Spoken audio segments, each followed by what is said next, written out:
What I want to do now is bring in a guest to talk much more about all of this. We have Congresswoman Mariannette Miller-Meeks, a Republican representing Iowa's 1st Congressional District, joining us live.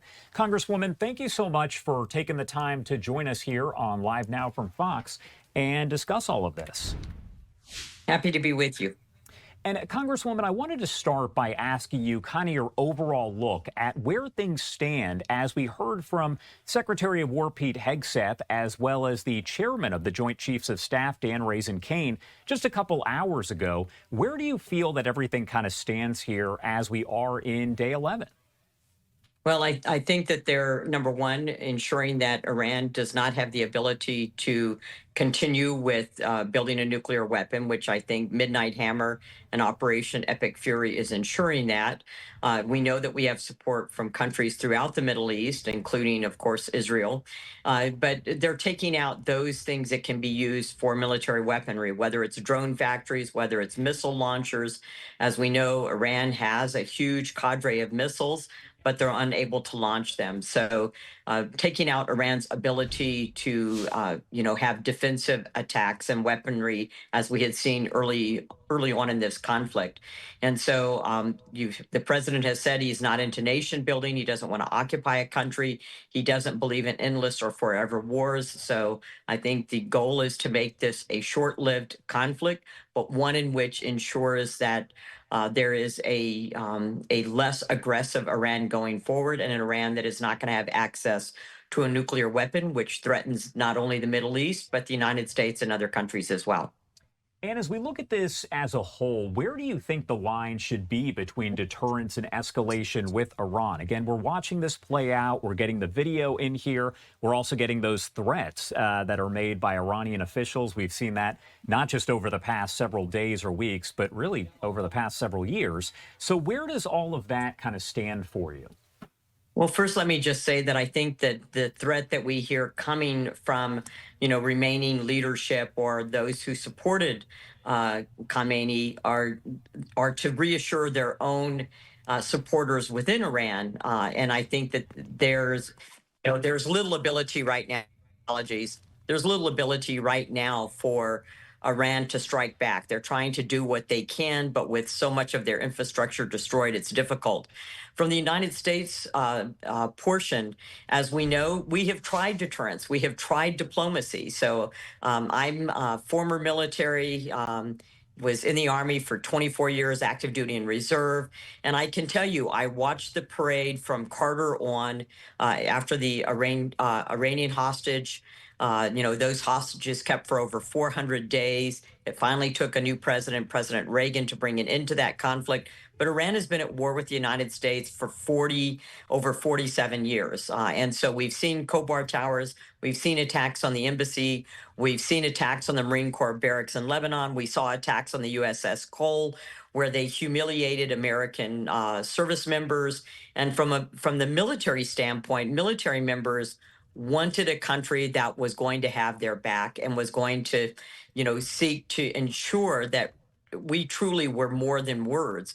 And so what we've taught Iran over the past 40 years is that we have strong rhetoric, but we're not willing to engage or to back up our strong words.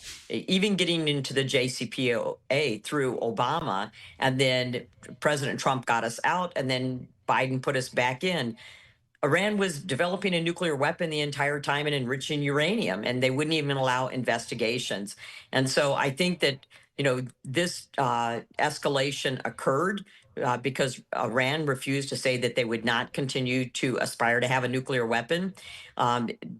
This is both deterrence and prevention. And I think that, again, this will be short-lived conflict. I want to talk about the U.S. service members who lost their lives there during Operation Epic Fury. We know that there are 7 lives that have been confirmed lost, and it appeared that 6 of them were based there in Iowa. I wanted to get your message about these heroes who lost their lives. Well, certainly it is just heartbreaking. It is tragic having been deployed, family members that have been in war and armed conflict. It is just a tragedy for these families, for these individuals. But we know that many more lives would be lost. many more service member would die if we were not at the position where we were finally putting words into action to stop Iran from getting a nuclear weapon. So my hearts and my prayers go out to this family. Our office is open. My staff are ready to help in any way we can. But it is just heart-wrenching. It's heartbreaking. And for those of us that have been in the military, we know how difficult this is for those families. But God bless them for their service. It's their willingness to give the last full measure of devotion, which allows us to have the ability to have the liberties that we have. What role do you think that Congress should play in this situation? Of course, we know that Democrats wanted to push the war powers resolution there. It did not succeed in the Senate or the House. What role should Congress play, just in your opinion? Well, we certainly know that Congress has a role. The president does have a constitutional authority. It's been challenged several times, as we saw with President Obama in Libya. I think that armed conflict took over 7 months. So I would say within 60 to 90 days, we first and foremost, we should certainly have a robust debate. We should be talking about it. There's nothing wrong with talking about what we're doing, what the mission is, what the exit strategy is. So we'll be discussing all of that, especially the military members. I'm in a group, 4-country caucus, which is bipartisan military members. We will be discussing it. So the president does have some leeway. Any president of either party has some leeway for the first 60 to 90 days. And after that, we will become much more engaged. We'll have classified briefings with the president and with the administration. And then also the question is funding. As we're using up missiles and arms and, having to deploy service members, deploy our military, both for Venezuela and now in ships in the Mediterranean and in the Strait of Hormuz. So the question will be of supplemental funding. Do they need more funding? And so Congress is definitely going to be engaged in this going forward. And my last question for you here before I let you go, what are you going to be watching for in the coming hours, days, and potentially weeks? First and foremost is Iran's response, with having chosen the son of Khamenei to be their new leader. And will there be any changes in that? Two, if there is any conciliatory language coming out of Iran.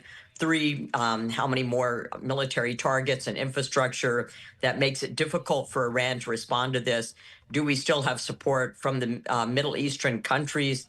As you know, they were not enthused. When I visited with Middle Eastern leaders, they were not at all enthused or supportive of having a nuclear armed Iran. That, too, was something that they wanted to prevent as well. So having that support within the Middle East. And then going forward, we know that this is going to be very challenging for Iran to rebuild. But the people of Iran, I think, and then the diaspora of Iranian Americans in the United States are going to help that country to be a less oppressed, a government that's less tyrannical. All right, Congresswoman, thank you so much for taking the time to be here with us and discuss all of this. Anything we missed, anything you want to add here before I let you go? I would just ask all of your viewers to please keep our service members in harm's way in your thoughts and your prayers, and then to have a grace, offer grace to them and help them where you can, even the ones who have not perished. But keep them in your hearts and prayers. All right. Congresswoman Miller-Meeks, thank you so much for being here with us. We appreciate it. Thank you. My pleasure.